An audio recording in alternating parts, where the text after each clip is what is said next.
నా పేరు రాజీవ్ అండి. మాది వీరవల్లి గ్రామం, బాపులపాడు మండలం, కృష్ణా డిస్ట్రిక్ట్. నేను లండన్లో ఎంఎస్ కంప్లీట్ చేశాక ఇండియా వచ్చి వ్యాపారం చేద్దామని ఆలోచనలో బిజినెస్ స్టార్ట్ చేశాను. నాకు చిన్నప్పటి నుంచి గేదెలు, ఆవులు అంటే బాగా ఇంట్రెస్ట్ ఉండేది. నెమ్మదిగా కొంచెం చిన్న డైరీ ఫామ్ స్టార్ట్ చేశాను. మంచి కలెక్షన్ ఆఫ్ గేదెలు ఉండాలనే కోరికతో హర్యానా వెళ్ళి మంచి గేదెలు తీసుకురావడం జరిగింది. ఇదివరకు పూటకి 4 లీటర్లు ఇచ్చే గేదెలు 3 పెట్టుకుంటే పూటకి 12 లీటర్లు వస్తాయి. నా ఉద్దేశం ఏంటంటే పూటకి 7-8 లీటర్లు ఇచ్చే గేదెలు 2 పెట్టుకుంటే 3 గేదెల బదులు ఖచ్చితంగా రైతుకు లాభం ఉంటుందని, అదే దానా అదే లేబర్తో మీకు నెంబర్ తగ్గితే చాలా బెటర్ కదా. ఫారిన్ కంట్రీస్లో అందరూ మిల్క్ ఈల్డింగ్ ఇంప్రూవ్ చేసుకుని number of animals cut down చేసుకుంటూ వచ్చారు. అలా చేసుకుంటేనే డైరీ వైబుల్, ఫార్మర్కి కూడా ఎక్కువ పాలు ఇచ్చే గేదె ఉంటే వలన అదొక అడ్వాంటేజ్ అని నా కాన్సెప్ట్. ఉద్యోగం చేసుకుంటే బాగుంటుందన్న ఆలోచన అందరికీ ఉంటుంది, కానీ మన మనసు కూడా ఒప్పుకోవాలి కదా ఉద్యోగం చేయటానికి. అలాగా ఉద్యోగం చేసే ఆలోచన విరమించుకుని ఈ బిజినెస్ ఫీల్డ్లోకి నన్ను ఈ డైరీ దాంట్లోకి దిగాల్సి వచ్చింది. సరే, మనకు నచ్చిన పనిని చేసే తృప్తి, మనకు నచ్చని పని చేసే దాంట్లో చాలా తేడా ఉంటుంది. నేను మొదటి గేదె తీసుకొచ్చినప్పుడు ₹1,00,000 పెట్టి తీసుకొస్తేనే బాబాయ్ ₹1,00,000 గేదె అనుకునేవాడిని. ఇవాళ ఎన్ని కోట్లు ఖర్చు పెట్టి గేదెలు కొనుక్కురావాల్సి వస్తుంది. హర్యానాలో కూడా అందరూ ఎంతెంత పెట్టి గేదెలు తీసుకెళ్తారు అని చెప్పుకుంటారు, కానీ ఏం చేస్తాం, బ్రీడ్ ఇంప్రూవ్ చేయాలంటే మనం కూడా పార్ ఉండాల్సిందే. బ్రీడ్ ఇంప్రూవ్మెంట్ కోసం గేదెలు కొనాల్సిందే. మంచి గేదె కనబడినప్పుడల్లా దాన్ని బ్రీడింగ్ కోసం వాడుకోవాల్సిందే. 10 సంవత్సరాల క్రితం ₹1,00,000 పెడితే 20 లీటర్లు ఇచ్చే గేదె దొరికేది. 5 సంవత్సరాల క్రితం 1,50,000-2 లక్షలు పెడితే 20 లీటర్ల గేదె దొరికేది. ఇవాళ ₹4,00,000 పెడితే కానీ 20 లీటర్లు ఇచ్చే గేదె దొరకట్లేదు. ఎందుకని? దూడలు పెంచకపోవటం వలన వచ్చే ప్రాబ్లమ్స్ ఇవి. డైరీని ఎన్ని సంవత్సరాల నుంచి అయినా సరే ఒక్క దగ్గరికి వెళ్ళి గేదెలు తీసుకొచ్చి పాలు పెట్టుకుని వాటిని స్లాటర్కి అమ్మేస్తూ ఉంటే ఎన్ని సంవత్సరాలని బ్రీడింగ్ జరుగుతుంది, ఎక్కడి నుంచి యానిమల్స్ వస్తాయి. సో బ్రీడింగ్ చాలా ఇంపార్టెంట్. బ్రీడ్ చేసుకోలేని పరిస్థితి వస్తే ఇలాగే రేట్లు పెరిగిపోవటము, డైరీని మేనేజ్ చేయలేని పరిస్థితి వస్తుంది. దూడను పెంచుతాం కాస్ట్లీ, గేదెను కొనుక్కోవడం తేలిక అనుకుని హర్యానా వాళ్ళు కూడా అనుకుంటే అప్పుడు ఈ గొడవే లేదు కదా. మరి వాళ్ళకి గిట్టుబాటు అయినప్పుడు మనకి ఎందుకు గిట్టుబాటు అవ్వదు? వాళ్ళు చిన్న దూడప్పటి నుంచి మేపి పెద్దది చేసి మనకు అమ్ముతున్నారంటే వాళ్ళు గిట్టుబాటు అవుతున్నాయి కదా, వాళ్ళు పని చేస్తున్నారు. అదే పని మన ఫార్మర్స్కి కూడా గిట్టుబాటు అవ్వాలి కదా. ఇక్కడ హర్యానా గవర్నమెంట్లో సబ్సిడీ, దానా, సైలేజ్ ఏమేవో నాకు తెలిసినంత వరకు వాళ్ళు 20 లీటర్లు ఇచ్చి ప్రతి ఊర్లో పాలకు పోటీ పెడతారు. 20 లీటర్ల పైన ఇచ్చే గేదె ఉంటే, లేకపోతే 18 లీటర్ల పైన ఇచ్చే గేదె ఉంటే దానికి సంవత్సరానికి 1,000-1,500 ఎంత ఇన్సెంటివ్ ఇస్తారు తప్ప. మన గవర్నమెంట్లో కూడా చాలా స్కీములు ఉన్నాయి.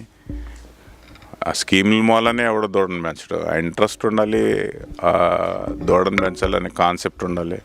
ఆ దూడను పెంచితేనే మనం డైరీ నడపగలం అనే ఆలోచన ఫార్మర్కి ఉండాలి.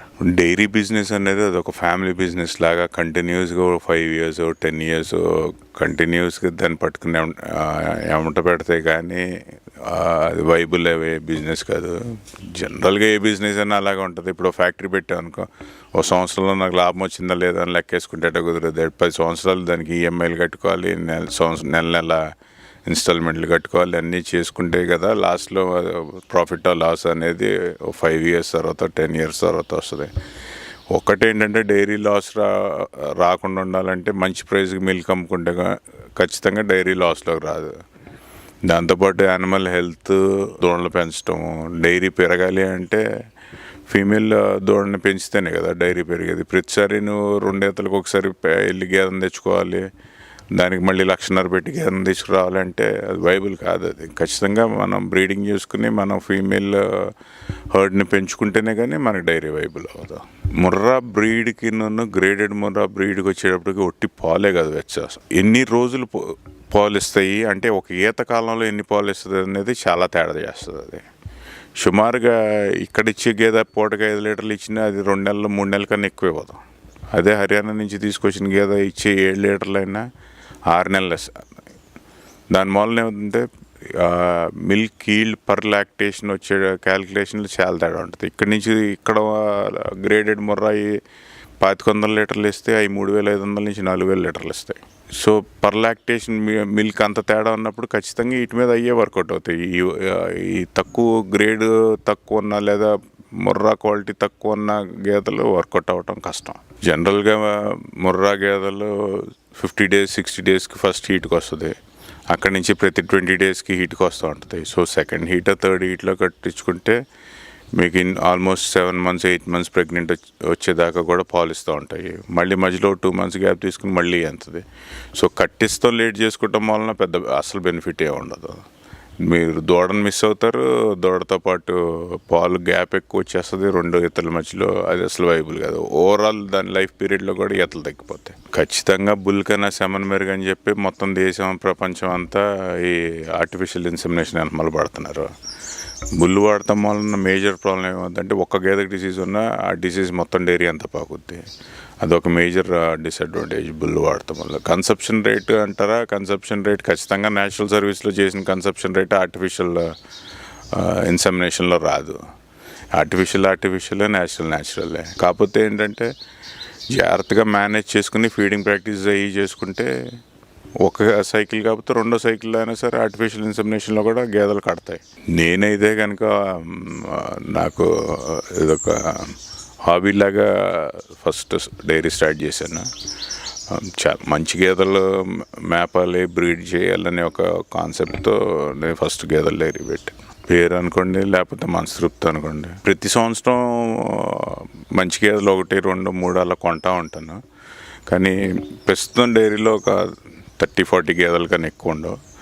మంచి ఒక్కొక్కటి తీసుకొస్తూ ఉంటాను, ఒక్కొక్కటి అమ్మేస్తూ ఉంటాను. అట్టగా ఏజ్ని బట్టి దాటుకున్న డిసడ్వాంటేజెస్ బట్టి లేకపోతే ఒక్కొక్కటి తీస్తూ ఉంటాను, కొన్ని తెచ్చుకుంటాను. మన దగ్గర డైరీలో మినిమం 20 లీటర్స్ కన్నా తక్కువ ఇచ్చే గేదెని రోజుకి జనరల్గా ఈ బ్రీడింగ్కి వాడను, అవి తీసేస్తాను. సో మన దగ్గర ఉన్న గేదెలు ఏమైనా రోజుకి 20 లీటర్ల నుంచి పైన ఇచ్చే పాలు గేదెలు మాత్రమే మెయింటైన్ చేస్తాను. హైయెస్ట్ 28-29 kgs దాకా 1-2 గేదెలు ఉన్నాయి మిల్కింగ్ ఇచ్చే.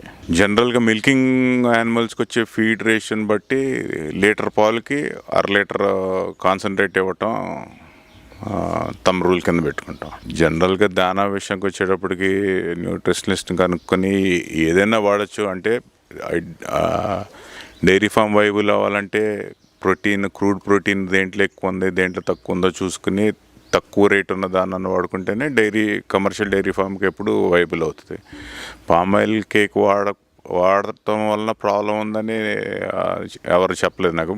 వాడచ్చు, దాంట్లో ఇబ్బంది లేదు. కాకపోతే రేషియో ఎంత వాడాలి, మొక్కజొన్నలు ఎంత వాడాలి, జొన్నలు ఎంత వాడాలి, కేక్ ఎంత వాడాలి, పొట్లు ఎంత వాడాలి అనేది రేషియోకి జాగ్రత్తగా డిజైన్ చేసుకుని దాన్ని బట్టి వాడుకోవాలి.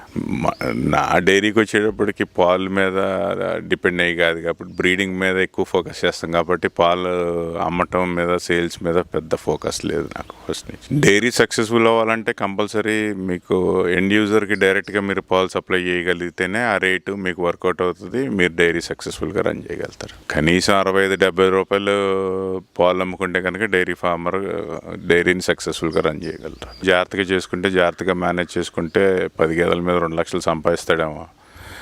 కాకపోతే ఇప్పుడు నాకు ఇంట్రెస్ట్ ఉందనుకోండి, డైరీ చేయాలని ఇంట్రెస్ట్ ఉన్నప్పుడు ఎంత కష్టమైనా సరే దాంట్లో ఉన్న లాభమే కనపడుద్ది. ఇంట్రెస్ట్ లేనప్పుడు ఎంత డబ్బు వచ్చినా దాంట్లో నష్టమే కనపడుద్ది. అది ఇంట్రెస్ట్ బట్టి దాని మీద ఉన్న మన కమిట్మెంట్ బట్టి డిపెండ్ అయి ఉంటుంది. డైరీ పెట్టుకోమని ఉద్యోగం మానేమని నేను చెప్పను, కానీ ఖచ్చితంగా నా ఉద్దేశం ఏంటంటే యూత్కి చదువుకున్న వాళ్ళకి డైరీ ఫామ్ పనికొస్తుందో లేదనే తెలియదు, కానీ రైతుకు మాత్రం డైరీ ఖచ్చితంగా ఆంధ్రప్రదేశ్లో వ్యవసాయానికి తోడుగా గేదెలు మెయింటైన్ చేస్తే ఖచ్చితంగా రైతుకు మాత్రం హెల్ప్ఫుల్గా ఉంటుందని నా కాన్సెప్ట్. దాని గురించే ఈ హై ఈల్డింగ్ యానిమల్స్ని ఆంధ్రాలో ఇంట్రడ్యూస్ చేయాలనే ఒకే ఒక కాన్సెప్ట్ మీద నా ప్రయత్నం అంతా.